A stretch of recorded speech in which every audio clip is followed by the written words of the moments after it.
साल में सिर्फ इसी तिथि पर भगवान शिव और विष्णु की साथ में विधिवत पूजा की जाती है। इस दिन विष्णु ने शिव कमल के पुष्पों से उपासना की थी। मान्यता है कि वैकुंठ चतुर्दशी पर कथा का श्रवण करने से 14,000 पाप कर्मों का दोष मिट जाता है। आइए सुनते हैं वैकुंठ चतुर्दशी की 3 पौराणिक कथाएं। वैकुंठ चतुर्दशी की पौराणिक कथा के अनुसार एक बार की बात है, नारद जी पृथ्वीलोक से घूमकर वैकुंठ धाम पहुंचते हैं। भगवान विष्णु उन्हें आदरपूर्वक बैठाते हैं और प्रसन्न होकर उनके आने का कारण पूछते हैं। नारद जी कहते हैं, हे प्रभु, आपने अपना नाम कृपा निधान रखा है। इससे आपके जो प्रिय भक्त हैं वही तर पाते हैं, जो सामान्य नर नारी हैं वह वंचित रह जाते हैं। इसीलिए आप मुझे कोई ऐसा सरल मार्ग बताइए जिससे सामान्य भक्त भी आपकी भक्ति पाकर मुक्ति पा सके। यह सुनकर विष्णु जी बोले, हे नारद, मेरी बात सुनो। कार्तिक शुक्ल पक्ष की चतुर्दशी को जो नर नारी व्रत का पालन करेंगे और श्रद्धा और भक्ति से मेरी पूजा अर्चना करेंगे, उनके लिए स्वर्ग के द्वार साक्षात खुले होंगे। इसके बाद विष्णु जी जय विजय को बुलाते हैं और उन्हें कार्तिक चतुर्दशी को स्वर्ग के द्वार खुला रखने का आदेश देते हैं। भगवान विष्णु कहते हैं कि इस दिन जो भी भक्त मेरा थोड़ा सा भी नाम लेकर पूजन करेगा वह वैकुंठ धाम को प्राप्त करेगा। दूसरी कथा इस प्रकार है। पौराणिक मतानुसार एक बार भगवान विष्णु देवादिदेव महादेव का पूजन करने के लिए काशी आए।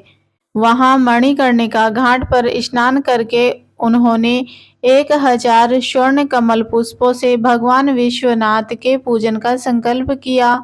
अभिषेक के बाद जब वे पूजन करने लगे तो शिवजी ने उनकी भक्ति की परीक्षा के उद्देश्य से एक कमल पुष्प कम कर दिया।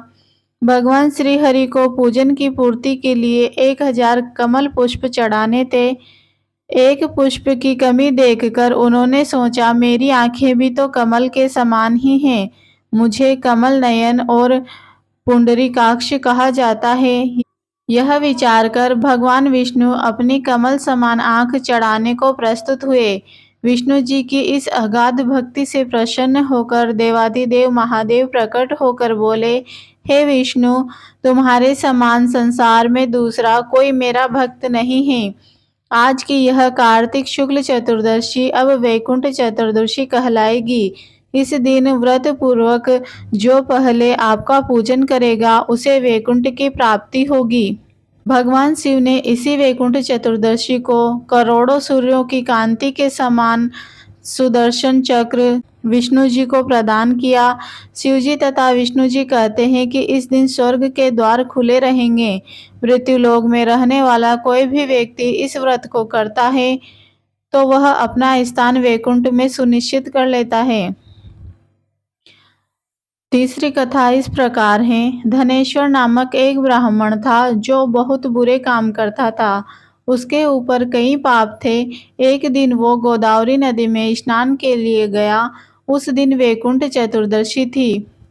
कई भक्तजन उस दिन पूजा अर्चना कर गोदावरी घाट पर आए थे। उस भीड़ में धनेश्वर भी उन सभी के साथ था। इस प्रकार उन श्रद्धालुओं के स्पर्श के कारण धनेश्वर को भी पुण्य मिला। जब उसकी मृत्यु हो गई तब यमराज लेकर गए और नरक में भेज दिया।